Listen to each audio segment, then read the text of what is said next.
In section 3, we're going to talk about acids and bases. And acids and bases are very similar in conditions, except they're the opposites of one another. An acid we talked about earlier, and we know an acid is defined as something that begins with hydrogen. They're easy to identify. We're also going to be able to identify what something is a base in this case. Acids and bases aren't a new concept to you. Probably throughout your middle school years and junior high years have talked about acids and bases quite extensively. And what you probably talked about was the pH scale and where things existed on the pH scale. Acids are going to be defined two different ways throughout this course. The first way we're going to talk about them are what is called an Arrhenius base or acid. Arrhenius was a man who came up with the first description of what an acid and a base was. Now, an Arrhenius description of an acid is that they are any substance that produces hydrogen ions in solution. So any substance that goes into a solution and produces hydrogen ions is considered to be an acid according to the Arrhenius model. A base is considered to be anything that produces hydroxide ions in solution. So, for example, if I have calcium hydroxide, CaOH2, that substance would be considered a base. We are going to identify bases as any substance that has hydroxide in the formula because it's for the sake of what we need to do. Now, it's important to understand that not all bases contain hydroxide. There are some substances that are basic in nature that do not contain that.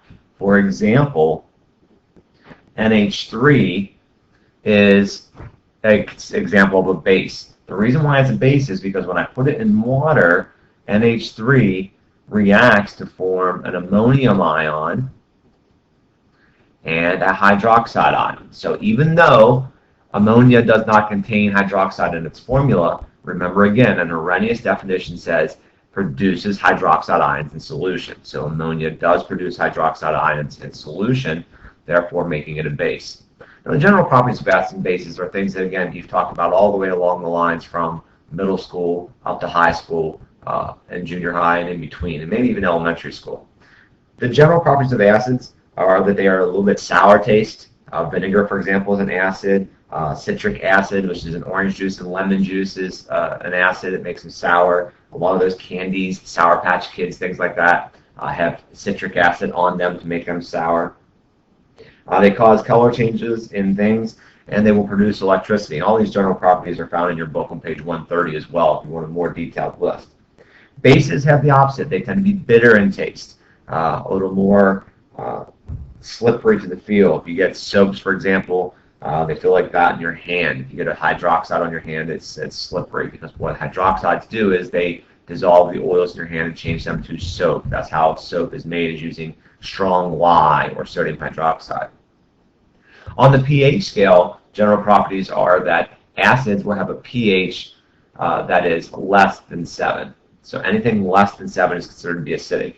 Bases will have a pH that is greater than 7. All right, so Arrhenius description of an acid and base is the one that we will use most predominantly throughout the course. There is another description of an acid and base that we use called Bronsted acid and base descriptions. And a Bronsted or Bronsted-Lowry, you'll see it referred to in the book, is a description that says that acids are proton donors and bases are proton acceptors. Just a slightly different version. It's actually a little more complex version of what acids and bases are, and takes a wider array of things that can be considered acids and bases. For the most part in this course, we're going to stick to the version of the Arrhenius model, saying that acids will produce H plus in solution. So we're going to say anything that begins with an H is an acid. They are the things I expect you to be able to identify. And anything that ends in hydroxide is considered to be a base in solution. We also talked in the previous sections about electrolytes, strong and weak, and non-electrolytes. And we said that strong electrolytes are classified as one of two things. They are either ionic compounds or strong acids and bases. And at that point, you still had no concept of what a strong acid or a base was. The only thing that makes something a strong acid or strong base is the same thing that made something a strong electrolyte earlier, which is its ability to dissociate. Strong acids and bases are very misconceiving. The misconception that you probably have been taught in junior high was that a strong acid was something that is more dangerous, or it has a lower pH, or it's more reactive. The truth is that the strength of an acid or base really has nothing to do with those three things. Absolutely nothing at all. What the strength of an acid or base tells you is To what degree will they dissociate in water? Strong acids and bases are the only acids and bases that will completely dissociate in water, making them strong electrolytes. That's why they're called strong. In all the world, all the acids that exist, there are only 7 strong acids and there are only 8 strong bases that exist. Please use the list in your notes, not the one in the book, because the book is actually missing a couple. Strong acids that exist are hydrochloric, nitric, hydroiodic, chloric, perchloric, sulfuric, and hydrobromic. They are the only 7 strong acids that exist. I do expect you to memorize these. All right, so they need to be known as we move forward. So they are the strong acids. So they are existing totally as ions in solution.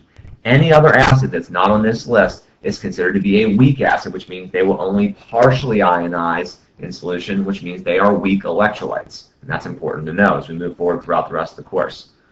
The only 8 strong bases that exist in the world, all the bases that exist, are lithium hydroxide, sodium hydroxide, potassium, rubidium, cesium hydroxide, calcium, strontium, and barium. And these are a little bit easier to memorize because lithium through cesium are all the group 1A elements. So any group 1A element with hydroxide is a strong base, and with the exception of francium. And calcium through barium are the heavy group 2A, or the bottom end of group 2A on the periodic table. So they are also strong bases. Again, in all the bases that exist, only these ones are considered to be strong, which means they will totally dissociate in solution. All other bases, anything else that has hydroxide in it or anything else that's considered to be a base, will be considered to be a weak base, and it will only partially ionize in solution. From this point forward now, we should be able to identify any compound as a strong, weak, or a non-electrolyte based on the properties that we've given before. Strong electrolytes are one of the following: ionic, strong acid, strong base. What does that mean? That means if it's one of those classifications, it will exist entirely as ions in solution. It will conduct electricity very well, and they will completely dissociate. Weak acids and weak bases are the only thing that are considered to be weak electrolytes. In order to be a weak electrolyte, it simply means it undergoes partial dissociation, or a process of equilibrium, where you have some of the products being formed and then some of the reactants being reformed, as we talked about in section 1. Those will exist in solution as some of the original molecules and some ions in solution. Non-electrolytes are only molecular compounds, which are easily identifiable as all nonmetals. So any compound that consists of all nonmetals is a molecular compound, and it will not conduct electricity, and it will not ionize or dissociate. When talking about acids and bases, the next thing we're going to talk about then are acid-base neutralization reactions. The word neutralization simply means to bring to a neutral ground. In the acid-base world, neutral is considered to be a pH of 7 for the most part. What we find is when you react acids and bases, you get a little bit of different things happening. It depends on what you have happening at the same time. In general, when you react an acid or base, you'll always produce the same 2 things. You'll produce water and a salt. And remember, we use the word salt to represent any ionic compound. Let's take a look at an example of a strong acid, strong base reaction. If I have HCl reacting with NaOH in aqueous solutions,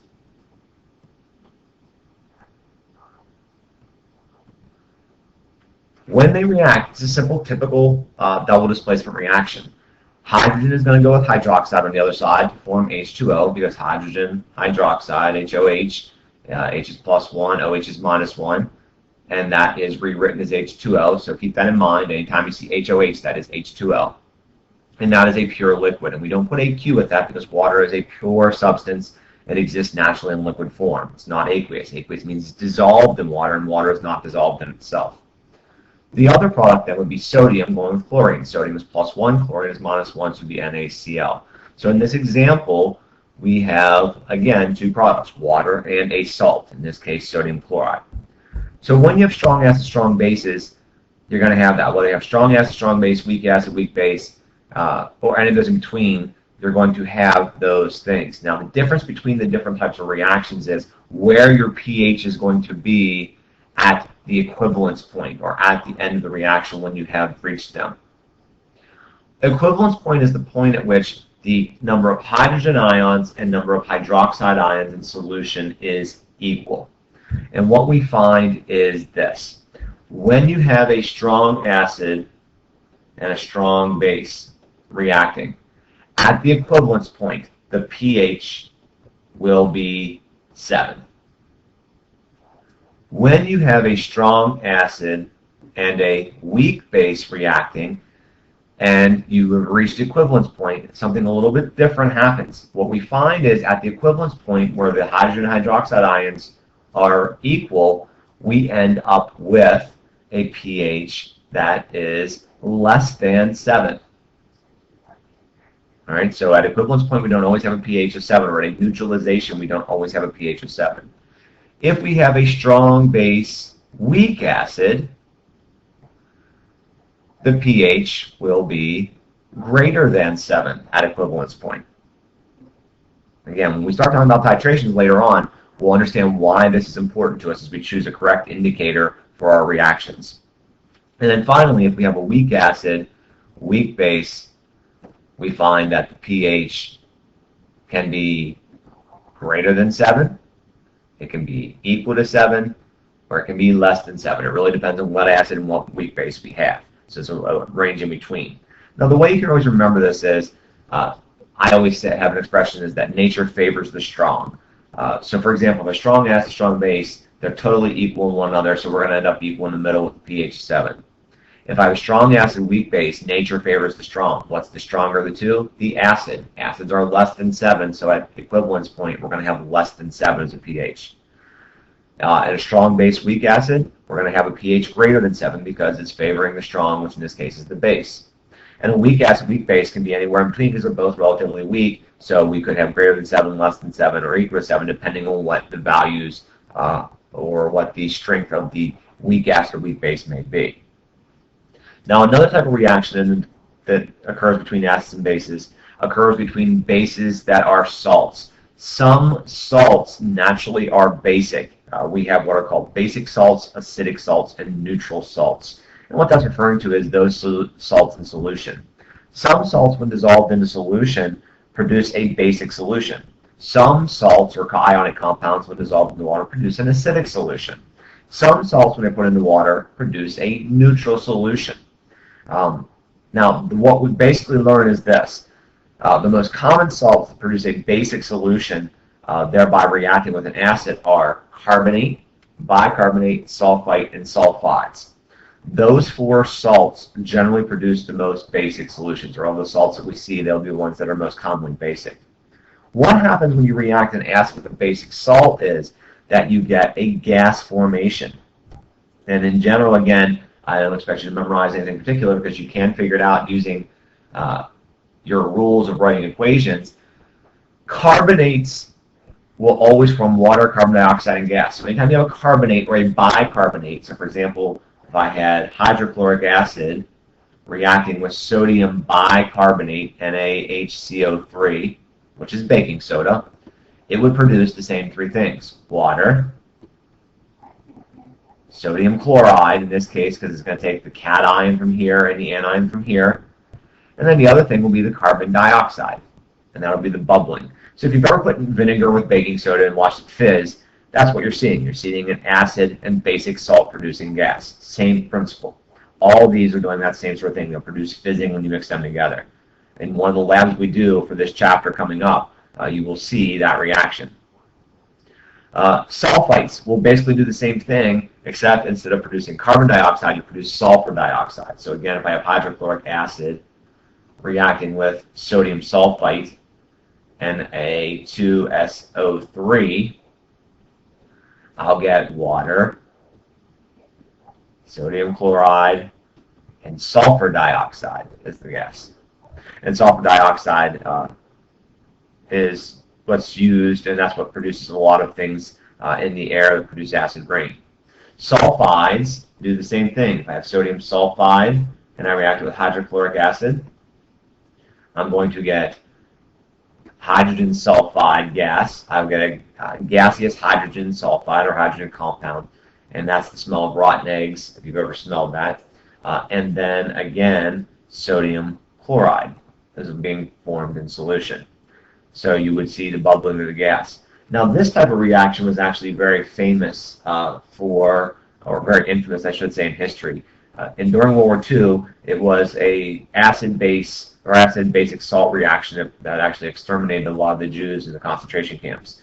They took a chemical called Zyklon B, which was a tablet pressed together of sodium cyanide and a solid acid of some sort. And so together in solid form, they wouldn't react. As soon as they were activated by pouring water over them, they would react, forming hydrogen cyanide gas, which is highly poisonous, and then thereby exterminating Jews. So what they would do is they take these tablets, they press them into drains, and then when the water ran into the drains, it would produce the sodium, the hydrogen cyanide gas, and ended up being exterminated. So historically speaking, it has some background to it. All right, so this wraps up acids and bases. You have some problems to do here based on that, and we will continue on with the oxidation reduction in the next section.